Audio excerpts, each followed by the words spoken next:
तो hello everyone. आज हम लोग एक नया नया मतलब बोल सकते हैं आप कॉमर्स वालों के लिए हम लोग ने एक नया पार्ट स्टार्ट किया दोस्तों मैथ्स का, जिसका आपका बहुत ही बेसब्री से इंतजार था। जहां पे हम लोग लेकर आ चुके हैं आप लोग के मैथ्स पार्ट 2 का दोस्तों चैप्टर, जो आप लोग को बहुत ही ज्यादा उम्मीदें थी जिन चीजों के साथ वो यहाँ पर आ चुका हुआ है। जहां पे आप लोग को पहला चैप्टर में यहाँ पर पढ़ाने जा रहा हूँ। चैप्टर बड़ा ही सिंपल है, चैप्टर का नाम है पार्शियल वैल्यूज। अगर आप लोगों ने 10th स्टैंडर्ड में आप लोगों ने स्टैटिस्टिक्स वाला चैप्टर किया होगा, यानी जहां पे आप लोग मीडियन मोड और मीन निकालना सीख रहे थे, अगर वो चैप्टर बहुत ही अच्छे तरीके से किया होगा तो ये चैप्टर एकदम स्मूथ जाने वाला है और आप लोगों को डेफिनेटली बहुत ज्यादा मजा आने वाला है।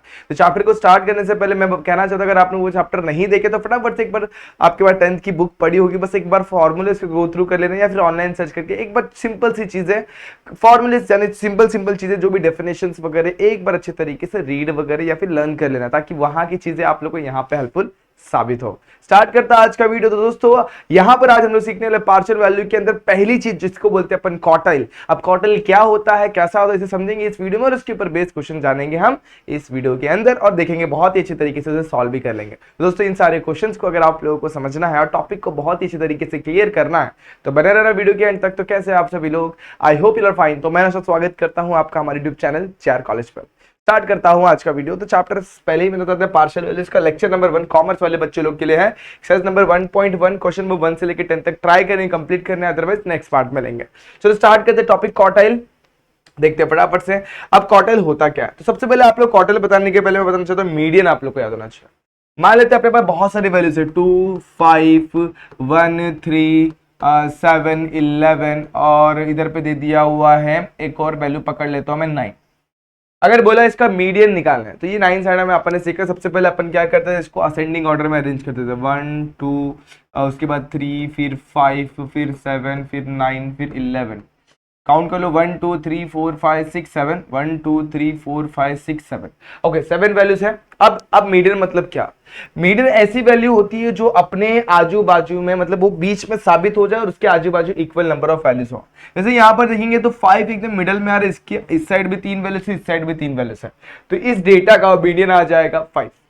अब मान लेते हैं यहाँ पर तो ऑड नंबर ऑफ काउंटिंग आ रही थी। सपोज मेरे पास ऑड ना होते हुए मेरे पास इवन नंबर ऑफ काउंटिंग आ रही है। मैं अज्यूम करता हूं कि मेरे पास यहाँ पर एक और नंबर है 12, यहाँ पर मैंने 12 भी लगा दिया।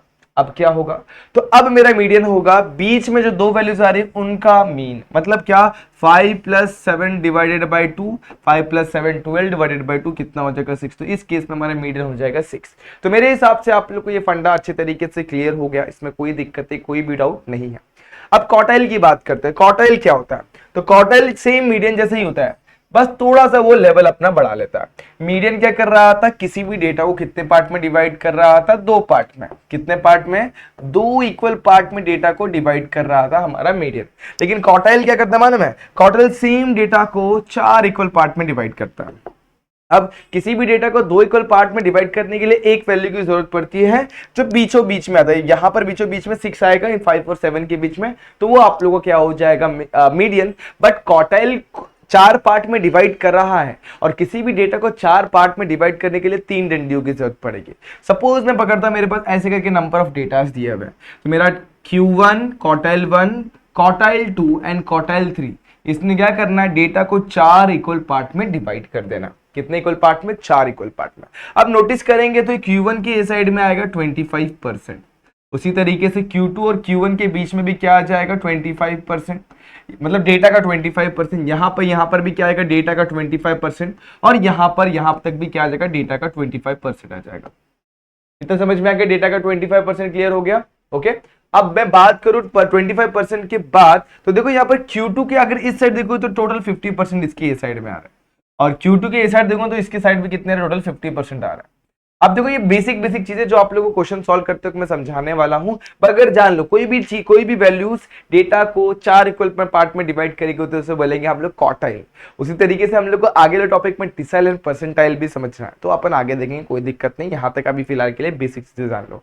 अब क्वार्टाइल की वैल्यू कैसे फाइंड आउट करने की, तो सपोज अपने को रॉ डेटा दिया हुआ इस फॉर्म में, ऐसा डेटा दिया हुआ है, तो क्वार्टाइल फाइंड आउट करने का तरीका ये है कि QI यानी ith ऑब्जर्वेशन, मतलब QI मतलब क्वार्टाइल जो मतलब जो भी है क्वार्टाइल वैल्यू जो भी है वो क्या होगा, value of I into n+1 upon में 4 ब्रैकेट क्लोज TH ऑब्जर्वेशन। जैसे यहाँ पर मैं 3, अब I की वैल्यू क्या हो सकती है, I की वैल्यू हो सकती है 1, I की वैल्यू हो सकती है 2, I की वैल्यू हो सकती है 3। और यहाँ पे 1 2 3 लिखूंगा, तो मेरे को Q1 निकालना है तो Q1 के टाइम में यहाँ पे 1 लिखूंगा, Q2 निकालना तो यहाँ पे 2 हो जाएगा, Q3 निकालना तो यहाँ पे 3 हो जाएगा। n क्या है, तो n अपने नंबर ऑफ वैल्यूज, जैसे यहां पर देंगे तो अपने को कितने वैल्यूज दिए हुए थे 1 2 3 4 5 6 7 8, तो यहां पर हमारा Q1 की जगह पर आ जाएगा 8। तो ऐसे ही अपने को अलग अलग वैल्यूज के लिए सॉल्व करना होता है, ठीक है। तो फर्स्ट स्टेप क्या होगा, असेंडिंग ऑर्डर में अरेंज करना। अब आप लोग ने मीडियन तो 10th स्टैंडर्ड में ये वाला तो नहीं पढ़ा था, ये अपन ने पढ़ा था 9th स्टैंडर्ड में या फिर 8th में पढ़ा था। अब मीडियन निकालना अपन ने कैसे सीखा था, आप लोग को याद होगा, मीडियन का अपन ने टेबुलर के लिए फॉर्मूला पढ़ा था। जब भी अपने को डेटा एक रेंज में, एक इंटरवल के बीच में दिया होता है, तब अपने मीडियन का फॉर्मूला था L plus H by L plus ऐसे करके पढ़ा था आपने। उसके बाद पढ़ा था N/2 माइनस CF मतलब कम्युलेटिव फ्रीक्वेंसी। यहां पर क्या पढ़ा था, अपॉन में यहां पर कुछ पढ़ा था, क्या पढ़ा था F, और इसे यहां पर H लिखा था। आप लोग इसे मॉडिफाई करके ऐसे भी लिख सकते हैं, H और F को साइड में ले लेता हूं, यहां पर ब्रैकेट में लिखता हूं N/2 माइनस CF। तो दोनों फॉर्मूला सेम ही है, थोड़ा मॉडिफिकेशन किया, अच्छे तरीके से लिखा हुआ। तो ये फॉर्मूला आपने 10th स्टैंडर्ड में अच्छे तरीके से पढ़ा था, राइट। अब यहां पर अपने को इसको किसके टर्म में देखना है, क्वार्टाइल के टर्म में भी देखना है। तो क्वार्टाइल क्या होगा, क्वार्टाइल के लिए भी सेम क्या हो जाएगा, L plus H by F same, CF same, बाकी सब कुछ सेम है। बस यहां पर जहां पर N/2 था वहां पे IN/4 हो जाएगा।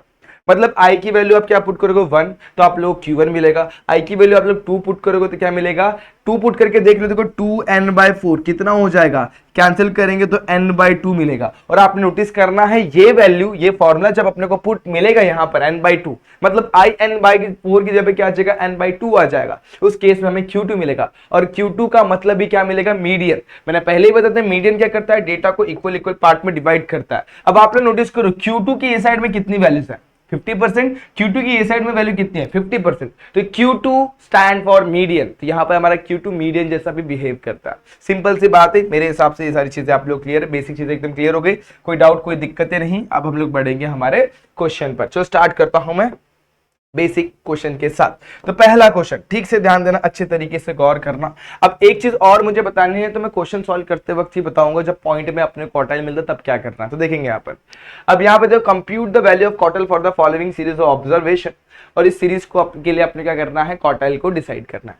तो सबसे पहले पहला step, arranging in ascending order. तो यहाँ पे लिखो अरेंजिंग इन असेंडिंग ऑर्डर, ठीक है, असेंडिंग ऑर्डर। असेंडिंग ऑर्डर में अरेंज कर देंगे फटाफट से। अभी आप लोग को पता है कैसे अरेंज करना है। सबसे छोटी वैल्यू देखो, कौन सी वैल्यू है, 11 दिख रही है, 10 11 देखो सबसे छोटी इस रो में, लेकिन नीचे आएंगे तो 11 से भी छोटी वैल्यू अपने पास 10.5 है, तो पहली वैल्यू हो जाएगी 10.5। उसी के जस्ट बाद देखो 10.6 भी है। अब 10 के टर्म में और कोई वैल्यू है, हाँ बिल्कुल 10.7 है, 10.9 भी है। तो हम लोगों ने 4 वैल्यूज लिख ली। आगे बढ़ते देखो, ये 4 वैल्यू हो गई, ये हो गया, ये हो गया, ये और ये डन। अब 10.9 के जस्ट बाद क्या है, 11 में अपने पास सबसे छोटी वैल्यू है 11.1। उसी के बाद आ जाएगा 11.1 के बाद 11.5, और उसके बाद आ जाएगा हमारे पास 11.8। ये वैल्यू तक हो गई हमारी। अब बात करते 11 के बाद क्या था, 12 में हमारे पास कितनी वैल्यू से, एक वैल्यू ये रही और एक वैल्यू ये, तो 12 वाली वैल्यू एक ये छोटी है, तो यहाँ पर मैं ले देता 12 के बाद आ जाएगा 12.6। चलो आगे बढ़ेंगे, 12 हो गया तो ये 12 डन। 12 के बाद 13 की तरफ बढ़ने की कोशिश करते, तो पहली वैल्यू हमारे पास है 13 के बाद ये 13 डन। फिर उसके बाद 13.5 है हमारे पास, तो ये भी लिख लेता हूं 13.5। चलो यहां तक तो हो गया। अब बचा है 14, 14.5, 14.9 एंड 16। तो लिखता हूं 14, 14.5, 14.9 एंड 16। चलो देखते हैं वैल्यूज, 14, 14.5, 14.9, 16। अब काउंट कर लेते हैं हमारे पास वैल्यूज कितनी है, बराबर कितना, क्या बोल रहा हूं मैं, वैल्यूज कितने, तो 1 2 3 4 5 6 7 8 9 10 11 13 14 15 16। तो यहां पर n की वैल्यूज कितने हमारे पास 16 है, कितनी है 16 है। तो n की वैल्यू 16 है। बस हम लोग क्या फाइंड करना है, compute all the quartile for the following series of observation. हमें गिवन सीरीज के लिए क्या निकालना, सारे के सारे क्वार्टाइल।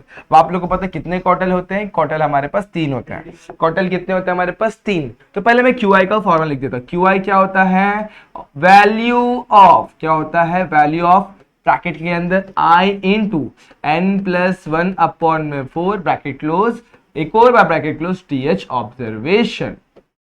तो आपके सामने सब कुछ है। चलो सबसे पहले अपन निकालेंगे Q1 का क्या हो जाएगा, वैल्यू ऑफ ब्रैकेट में 1 इंटू एन की वैल्यू कितनी है, काउंट किया अपन ने 16, 16 प्लस देखो एक बार काउंट कर लेते हैं 1 2 3 4 5 6 7 8 9 10 11 12 13 14 15 वैल्यूज है, मैंने गलती से शायद 16 काउंट कर लिया, कितनी वैल्यूज है 15 वैल्यूज है, तो एन हमारे पास कितना है 15। चलो एन की वैल्यू 15 इनपुट करता हूं तो 15 प्लस 1 अपॉन में 4 ब्रैकेट क्लोज टीएच ऑब्जर्वेशन, ठीक है ये ऑब्जर्वेशन शॉर्ट फॉर्म में लिख रहा हूं मैं फिलहाल। चलो आगे बात करते हैं, 15 प्लस 1 दोस्तों कितना होगा 16, और 16 को अगर मैं 4 से डिवाइड करूंगा तो कितना हो जाएगा 4, तो मुझे मिलेगा वैल्यू ऑफ, क्या मिल जाएगा, फोर्थ ऑब्जर्वेशन।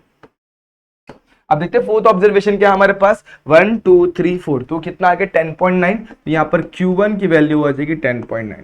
क्या सिमिलरली हम लोग Q2 एंड Q3 भी निकाल सकते हैं, जी हाँ बिल्कुल, Q2 निकालो, Q2 क्या हो जाएगा वैल्यू ऑफ, यहाँ पर क्या हो जाएगा 2 इंटू एन प्लस एन की वैल्यू यहाँ पर कितनी हो जाएगी 2, एन की वैल्यू कितनी है हमारे पास 15 प्लस 1 अपॉन में 4 टीएच ऑब्जर्वेशन, सिंपल है कि नहीं। चलो अब सॉल्व कर लो, 2 2 कैंसिल, यहाँ पे 2 कैंसिल करता हूँ, 15 plus 1 16 divided by 2 is what 8, तो वैल्यू ऑफ 8th ऑब्जर्वेशन क्या आ जाएगा, वैल्यू ऑफ 8th ऑब्जर्वेशन। अब 8th ऑब्जर्वेशन है हमारे पास, तो 8th ऑब्जर्वेशन काउंट करो 1 2 3 4 5 6 7 8, कितना आ गया हमारा आंसर, Q2 की वैल्यू 12 आ गए। अब बात करूं Q3, तो Q3 हमारा क्या आएगा वैल्यू ऑफ, सेम तरीके से 3 मल्टीप्लाई बाय 15 प्लस 1 अपॉन में 4 ब्रैकेट क्लोज, यहाँ पर टीएच ऑब्जर्वेशन, तो यहाँ पर हमें वैल्यू ऑफ लिखना पड़ेगा, वैल्यू ऑफ व्हाट 16 अपॉन 4 4 4 3 12, यहाँ पर कितना आएगा 12th ऑब्जर्वेशन। अब 12th ऑब्जर्वेशन कैलकुलेट करो कौन सा हो रहा है, 1 यहाँ पर कितना हो गया 8 9 10 11 12, तो आंसर कितना आ गया हमारा 14, हमारा आंसर है यहाँ पर। Q3 की वैल्यू कितनी आ जाएगी 14, तो यहाँ पे इस तरीके से अपन ने क्या निकाल लिया, Q1 निकाला, Q2 निकाला एंड Q3 निकाला, क्या निकाला Q1 Q3 एंड Q2 अपन ने आराम से निकाल लिया, इसमें कोई दिक्कत नहीं होगी, आप लोग अच्छे तरीके से नोटिस कर ले, यहाँ पर अपन ने Q1 निकाला हुआ, ये हमारा Q2 है, और यहाँ पे नीचे हम लोग ने क्या निकाला हुआ Q3, थोड़ा मैं बड़ा कर दे ताकि आप लोग को अच्छे तरीके से दिख जाए। ओके चलो बहुत बढ़िया, तो ये था क्वेश्चन नंबर 1। जैसे आपने क्वेश्चन नंबर 1 सॉल्व किया ना, सिमिलरली आप लोग क्वेश्चन नंबर 2 भी करना, तो फटाफट से उसे करते हैं, अपन देखते हैं उसे कैसे सॉल्व किया जाए। चलो बात करते हैं क्वेश्चन नंबर 2 की। The height in centimetre of 10 students, क्या हुआ, the height of the in centimetre 10 student given below, 10 बच्चों का हाइट दिया हुआ, 10 बच्चे, तो हम लोग को पहले बोल दिया हुआ है कि n की वैल्यू यहाँ पर कितने आने वाली, 10 आने वाली। चलो बात करेंगे आगे कुछ और चीजों के, तो सबसे पहले जो भी डेटा दिया रहता है उसको अपने को असेंडिंग ऑर्डर में अरेंज करना पड़ता है, तो arranging in ascending order, arranging in ascending order, ठीक है असेंडिंग ऑर्डर, फटाफट से अरेंज कर दो असेंडिंग ऑर्डर में। अब सबसे छोटी वैल्यू देखो यहाँ पर, सबसे छोटी वैल्यू कौन सी है, तो 148 बहुत छोटी, लेकिन उससे भी छोटी कोई वैल्यू है, हाँ जी बिल्कुल है 145, तो पहला वैल्यू आएगा 145, उसके बाद आ जाएगा 148। चलो ये दोनों वैल्यूज डन, ये हो गया ये हो गया, आगे बढ़ते हैं।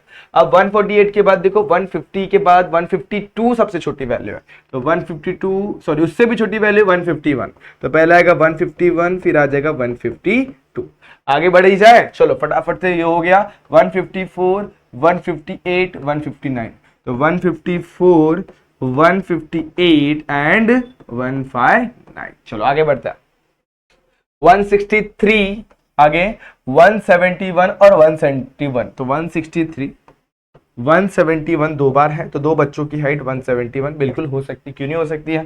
तो यहाँ पर हमें मिल गया हमारा हाइट, एक बार देख लो अच्छे तरीके से, क्या ये समझ में आ रहा है आप लोगों को।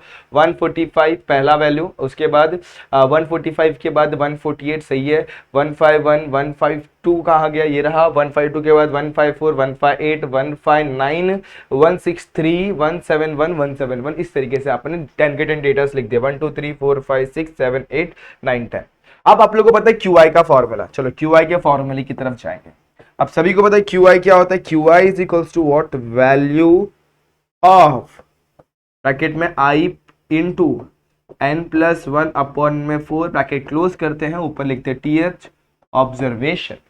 तो सबसे पहले अपन निकालेंगे Q1 वैल्यू ऑफ, अब देखो यहाँ पर Q1 मतलब I की जगह पे हमें डालना पड़ेगा 1, यहाँ लिखता हूं 1, n की वैल्यू कितनी है हमारे पास, n है हमारे पास 10 10 + 1 अपॉन में 4 ब्रैकेट क्लोज TH ऑब्जर्वेशन।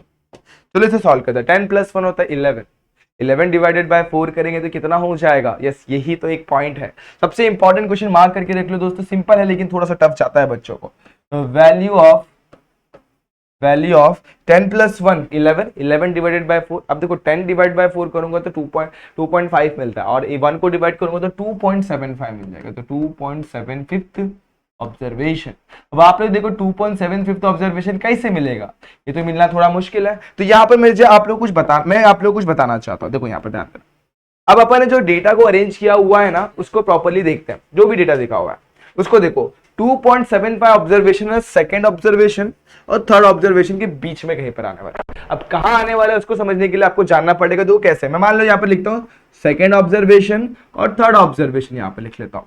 अब इन दोनों के बीच में आने वाला है, तो मतलब सेकेंड ऑब्जर्वेशन वाली वैल्यू के पहले वाला वैल्यू तो इंक्लूड होगा यहाँ पर, लेकिन थर्ड ऑब्जर्वेशन इंक्लूड नहीं होगा। तो यहाँ पर अपने को उसी हिसाब से चलना है। तो मैं क्या लिखूंगा इसको, वैल्यू ऑफ सेकेंड को, दो को मैं तोड़ के अलग कर लूंगा, 2 सेकेंड ऑब्जर्वेशन में अलग कर लूंगा। उसके अलावा उसमें क्या बच गया, 0.75 बच गया। तो 0.75 को साइड में करके लिख लूंगा, और यहां पर क्या लिखूंगा, वैल्यू ऑफ, अब देखो किसके किसके बीच में आ रहा है वैल्यू, सेकेंड और थर्ड, तो value of third observation, third बड़ा है, minus value of second observation. ये थोड़ा सा अलग टाइप का क्वेश्चन था, इसलिए मैंने सोचा आप लोग करवा लो। तो मेरे हिसाब से ये आप लोग को समझ में आ गया, value of third observation minus value of second observation. अब वैल्यू ऑफ सेकंड ऑब्जर्वेशन हमारे पास क्या है, तो देखते हैं फटाफट से। फर्स्ट सेकंड 148 है, यहां लिख दूंगा 148 प्लस 0.75 मल्टीप्लाई बाय ब्रैकेट के अंदर third observation minus second observation. Third observation 151 minus 148, तो यहां पे लिखूंगा 151 माइनस 148। तो इसे सॉल्व करता है। अब आप लोगों को पता है 0.75 इज नथिंग बट, आप लोग इसे अगर पॉइंट में लिखना चाहेंगे तो 75/100 होगा, और कैंसिल करेंगे तो 3/4 आ जाएगा, 3/4। अब इसे सब्ट्रैक्ट कर लो, 151 माइनस करेंगे 3, तो आप लोग ऐसे भी कर सकते हैं। अदरवाइज आप लोग 0.75 को 0.75 ही रखेंगे तो ज्यादा बेटर होगा। तो इसे मैं लिखता हूं 0.75 मल्टीप्लाई बाई 3 चलेगा। आप लोग करना चाहे तो कर सकते हैं, आपकी इच्छा। अब इसको मल्टीप्लाई कर देते हैं फटाफट से। तो 145, अब इसे मल्टीप्लाई करता हूं, अगर 2 से मल्टीप्लाई करूंगा तो 1.5, 3 से मल्टीप्लाई करूंगा तो 2.25। यहाँ पे लिखता हूँ 2.25 और ऐड कर देता तो आंसर कितना आ जाएगा, 147.25। तो इस तरीके से अपन ने Q1 निकाल लिया। क्या सेम तरीके से एग्जैक्टली सेम वे से क्या अपन Q2 निकाल सकते हैं? जी बिल्कुल। चलो Q2 पे बढ़ते हैं फटाफट से। अब यहाँ पर मैं Q2 रपा निकालूंगा, आप लोग ध्यान देना।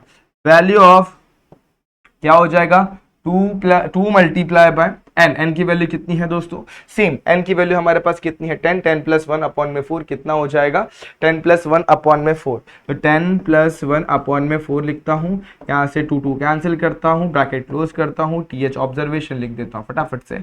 अब 10 + 1 होता है 11 डिवाइडेड बाई 2 5.5, यहाँ पे लिखूंगा 5.5 ऑब्जर्वेशन। ठीक है, अब इसे कैसे करेंगे, सेम तरीके से। तो यहाँ पर देखो मैं क्या करूंगा, 5 को पहले, फिफ्थ ऑब्जर्वेशन को पहले अलग कर दूंगा, प्लस यहाँ पर क्या चाहिए, जो पॉइंट के बाद है उसे अलग कर लूंगा।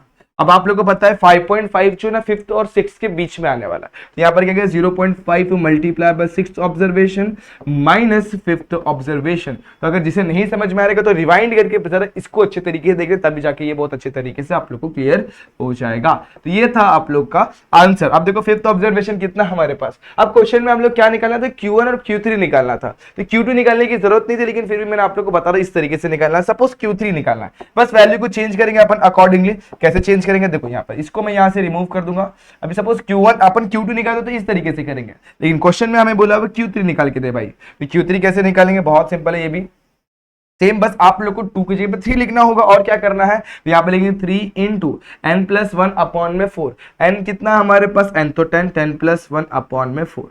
ठीक है, 10 + 1 अपॉन में 4, 11 अपॉन में 4, 2.75 मल्टीप्लाई बाय 3 करेंगे तो 2.75 मल्टीप्लाई बाय 3 कर लेता हूं, 2.75 मल्टीप्लाई बाय 3 करता हूं। ठीक है, इंटू 3 करते हैं। तो आप लोगों को पता है अगर मैं इसको 2.5 से 3 को मल्टीप्लाई करूं 7.5 और 7.5 25 25 25 कितना हो जाएगा 0.75। तो 7.5 एंड कितना हो जाएगा 25 25 25 और 75 तो 0.75 इसे ऐड कर दूंगा तो यहाँ पर आ जाएगा 5 7 5 12 एक यहाँ पर 8.25 आ जाएगा। कितना आ जाएगा 8.25। यहाँ पर मेरा क्या आ जाएगा इन लोग का मल्टीप्लीकेशन इसकी वैल्यू किसकी वैल्यू इसको मल्टीप्लाई करने पर कितना आ जाएगा 8.2 फिफ्थ ऑब्जर्वेशन। तो यहाँ पर लिखूंगा वैल्यू ऑफ 8.25 ऑब्जर्वेशन। यहाँ पर भी सेम टू सेम 8.25 और यहाँ पर क्या आएगा 8th ऑब्जर्वेशन। आप लोगों को सबको पता चल चुका है अभी। अब 8th ऑब्जर्वेशन काउंट करो देखो 1 2 3 4 5 6 7 8 तो यहाँ पर आएगा 163 और यहाँ पे क्या आएगा वैल्यू ऑफ 8 के बाद क्या देखो 8.25 जो है ना 8.25 जो है ना वो आएगा अपना 9th ऑब्जर्वेशन और 8th ऑब्जर्वेशन के बीच में। तो आप लोगों को इस तरीके से लिखना पड़ेगा और यहाँ पर अपन ने क्या करना है 8.25 में से 0.25 को अलग करके यहाँ पर रख देना है। इस तरीके से आप लोग का आंसर बनेगा। अब देखो फिर से मैं अगर आप लोग को बताना चाहूँ तो कुछ इस तरीके से होगा। देखो एक बार अच्छे तरीके से समझने की कोशिश करो। देखो फिर से लिख रहा हूं वैल्यू ऑफ इसे कैलकुलेट कर लो 10 प्लस 1 अपॉन में 4 हो जाएगा कितना हो जाएगा 2.75 और 2.75 को अगर मैं 3 से मल्टीप्लाई करता हूं तो 2.75 कितना हो जाएगा 2.75 2.5 2.5 2.5 7.5 हो जाएगा 0.25 0.25 0.25 0.75 हो जाएगा। और अगर मैं इसको ऐड करूं 7.5 में तो 8.25 मुझे मिलता है तो 8.25 ऑब्जर्वेशन हो जाएगा। ठीक है 8.25 ऑब्जर्वेशन हो जाएगा। अब इसे मैं ब्रेक करता हूं तो टूटेगा ये। अब आप लोग सोचो 8.25 तो हमारे पास ऑब्जर्वेशन होगा नहीं तो 8.25 आएगा 8 और 9 के बीच में कहीं पर आने वाला है। 8 ऑब्जर्वेशन 9 ऑब्जर्वेशन के बीच में तो 8 तो आने वाला ही है तो 8 को अपन काउंट कर लेंगे पहले ही अलग कर लेंगे। तो वैल्यू ऑफ 8th ऑब्जर्वेशन मैंने पहले ही अलग कर लेना है। प्लस आगे आगे क्या हमारे पास जो 0.25 है उसे लिख लेंगे तो 0.25 मल्टीप्लाई बाय कौन सा क्या अब 9th और 8 के बीच में आ रहा है तो लिखेंगे 9th observation minus 8th observation. इस तरीके से हम लोग यहां पर लिख लेंगे। तो वैल्यू ऑफ 8th ऑब्जर्वेशन देखो काउंट किया था अपन ने 163 आता 1 2 3 4 5 6 7 8 यहां पे लिख दो 163 plus 0.25 multiply by 9th minus 8 9th कितना है हमारे पास 9th है हमारे पास 171 माइनस 8 कितना है 163 सब्ट्रैक्ट कर दो दोनों वैल्यू को 171 माइनस 163 कितना हो जाएगा यहाँ पर बचेगा हमारे पास 7 और 1 8 मल्टीप्लाई बाय 0.25 8 मल्टीप्लाई बाय 0.25 कितना होता है तो ये हो जाएगा 1/4 मल्टीप्लाई बाय 8 कितना आ जाएगा 2 आ जाएगा। सिंपली हम लोग को यहाँ पर कितना मिल जाएगा 2 मिलेगा और इसे ऐड करेंगे तो हमारा आंसर कितना आ जाएगा 165 and that is the value of Q3। तो मेरे हिसाब से आप लोग Q1 निकालने आगे Q3 निकालने के आप लोग Q2 भी निकाल सकते हैं। तो ट्राई कर लेना एक बार आप लोग के सेटिस्फैक्शन के लिए। ये था ये क्वेश्चन बहुत ही सिंपल तरीके से हम लोग ने इसे भी सॉल्व किया हुआ है। बात करते हैं थर्ड क्वेश्चन की तो ये भी सेम तरीके से कर रहा है। Calculate the electricity consumption below which 25% of the family line. इसे समझने की कोशिश करिएगा। अगर मैं पूरे डेटा को अरेंज करता हूं सारे डेटा को अरेंज किया जितने भी डेटा है मैं उसको अरेंज कर लिया। अब 25% से नीचे जो वैल्यूज आ रही है तो वो तो क्या करना है calculate electricity consumption find out करना है जो 25% के नीचे जो फैमिली का वैल्यू आ रहा है उनका इलेक्ट्रिसिटी कंजप्शन कैसे निकालेंगे। तो सिंपल सी बात है अगर मैं Q3 निकाल ले सॉरी क्या निकाल लेता हूं देखो 25% से नीचे जो आने वाला है उसको Q1 ही ला सकता है। अगर मैं Q2 लिखता हूं तो Q2 के नीचे कितने आ जाएंगे इस तरफ कितने आ जाएंगे 25% से ज्यादा मतलब कितने हो जाएंगे 50%। और यहाँ पे अगर मैं Q3 लिखता हूं तो यहाँ पे 25 25 25 यानी कितना हो जाएगा यहाँ पर 75% हो जाएगा। तो हमें कितना देखना है दोस्तों 25% के बिलो देखना है। ठीक है तो हमें निकालना पड़ेगा Q1। पहली बात तो हमें Q1 निकालना पड़ेगा। अब चाहे Q1 निकालना हो चाहे Q2 निकालना हो चाहे Q3 निकालना हो तो सबसे पहला काम जो होता है हमारे गिवन डेटा को असेंडिंग ऑर्डर में अरेंज करना होता है। तो we have our data like 205 201 190 188 194 172 210 225 and 215 232 260 and 230 इस तरीके से। सबसे पहले जो सबसे छोटी वैल्यू जो मुझे दिख रही है ना वो 172 दिख रही है तो यहाँ पर मैं 172 लिख लेता हूँ 172 डन। उसके बाद बढ़ते हैं अपन दूसरी वैल्यू पर 188 उससे थोड़ी सी बड़ी लग रही है यहाँ लिखता 188 उसके जस्ट बाद आ जाएगा 190 फिर आएगा 194 एंड आगे चलते हैं तो कितना 188 190 194 डन। आगे बात करेंगे तो उससे बड़ा मुझे 201 थोड़ा सा बड़ा लग रहा है तो यहाँ लिखता 201 और उसके बाद देखते हैं 205 तो 201 डन 205 डन यहाँ लिखता 205 तो इतने तक हो गया अपना। आगे बात करते हैं 210 210 के बाद 215 यहाँ पे लिखता 210 215 यहाँ तक भी हो गया 210 और क्या 215 डन। अब बात करते हैं 225, 230 और 232। तो 225, 230, 232 ऐसे करके लिखता है। 225, 230, 232। आगे बात कर लेते हैं। लास्ट वैल्यू 260, इसे भी लिख लेता हूँ 260।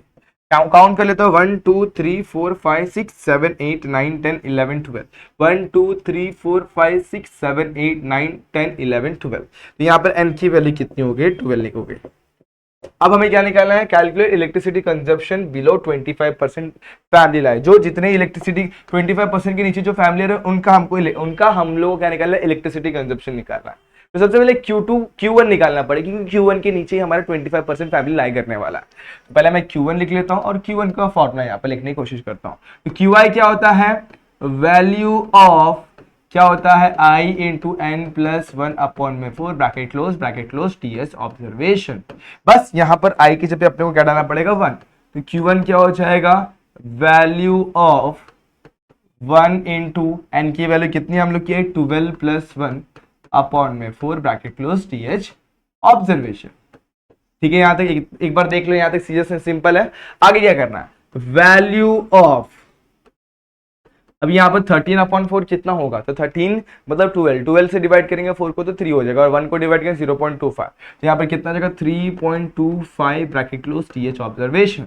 अब यहाँ पे कंप्लीट नंबर नहीं मिल रहा है, तो हमें पता है 3.25 थर्ड और फोर्थ के बीच में आने वाला है। तो पहले 3 को मैं अलग कर लूंगा, यहाँ पे वैल्यू ऑफ लिखूंगा, वैल्यू ऑफ क्या लिखूंगा?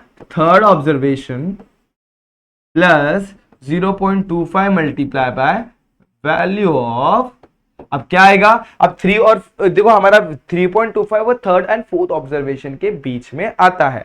तो मतलब मुझे पहले लिखना पड़ेगा, पहले बड़ा value fourth observation minus value of कौन सा आएगा? Third observation. इस तरीके से आप लोग को यहां पर लिख देना है। अब वैल्यू ऑफ थर्ड ऑब्जर्वेशन हमें पता है, तो देखते हैं फर्स्ट सेकंड थर्ड कितना आ जाएगा? 190। तो यहां पर लिखता है 190 प्लस 0.25 मल्टीप्लाई ब्रैकेट में। अब देखो 190 के बाद क्या? 194। फोर्थ ऑब्जर्वेशन 194 है, माइनस 190 है, तो 190। अब इसे मैं 1/4 भी लिख सकता हूँ, 0.25 मतलब 1/4 भी होता है। इसे सॉल्व करूंगा तो मुझे मिलेगा 4 कैंसिल, क्या बच गया? 1। तो 190 प्लस 1 हो जाएगा 191। ये मेरी Q1 की वैल्यू आ गई।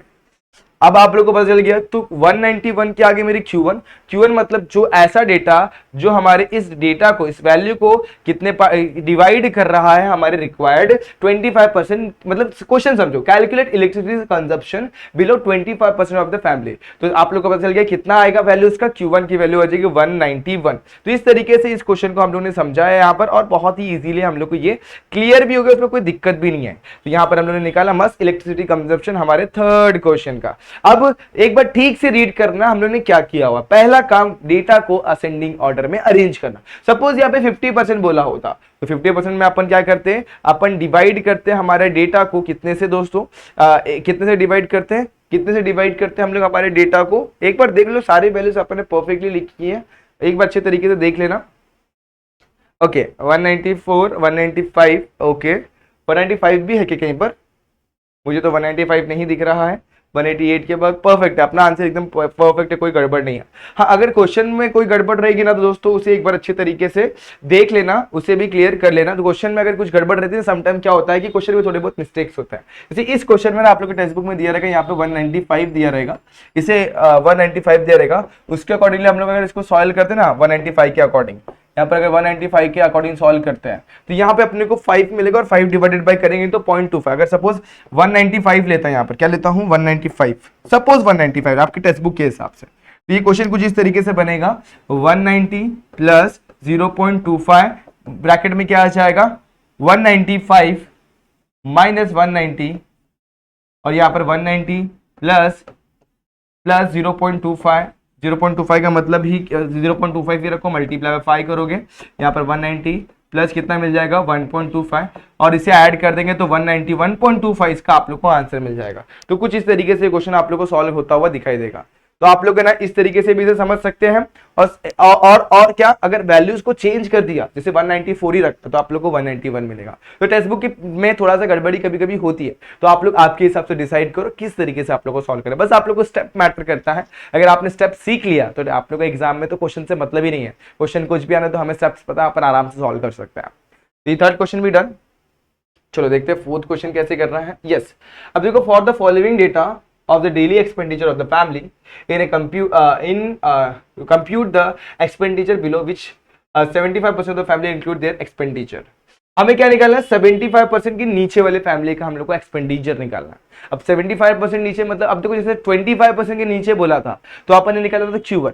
अब 75% की बात करेगा तो यहाँ पर क्या निकालेंगे अपन, Q3। समझ में आ गया? ओके चलो बहुत सही। अब Q3 निकालने की बारी इस क्वेश्चन में। तो सबसे पहले अपन क्या करेंगे, इस डेटा को अपन टेबुलर फॉर्म में सीधा सीधा अरेंज कर लेंगे। तो देखो ये डेटा को मैं इसको इस तरीके से लिखता हूं पहले फटाफट से। देखना क्या करूंगा मैं। डेटा सबसे पहले डेली एक्सपेंडिचर दिया हुआ है यहाँ पर, और क्या दिया हुआ उस पर गौर करना। डेली एक्सपेंडिचर के जस्ट बगल में यहाँ पर हमें डेटा को सबसे पहले यहाँ पर जब भी अपने को ऐसा टेबुलर फॉर्म में दिखाई देता है ना, अपने को एक और चीज निकाल लेनी है जिसको बोलते हैं अपन लेस देन क्यूमुलेटिव फ्रीक्वेंसी। ये चीज आप लोग निकाल लेंगे ताकि आप लोग को अच्छे तरीके से डेटा लिखने में भी आसानी हो और आप लोग क्वेश्चन भी सॉल्व कर सके। तो याद होगा जब भी अपन मीडियन के क्वेश्चंस को सॉल्व करते थे तो अपन लेस देन क्यूमुलेटिव फ्रीक्वेंसी लिखते थे, ठीक है, वो अपन यहाँ पर लिखने वाला है। तो सबसे पहले मैं यहाँ पर लिख लेता हमारा डेली एक्सपेंडिचर EXP लिखता हूँ।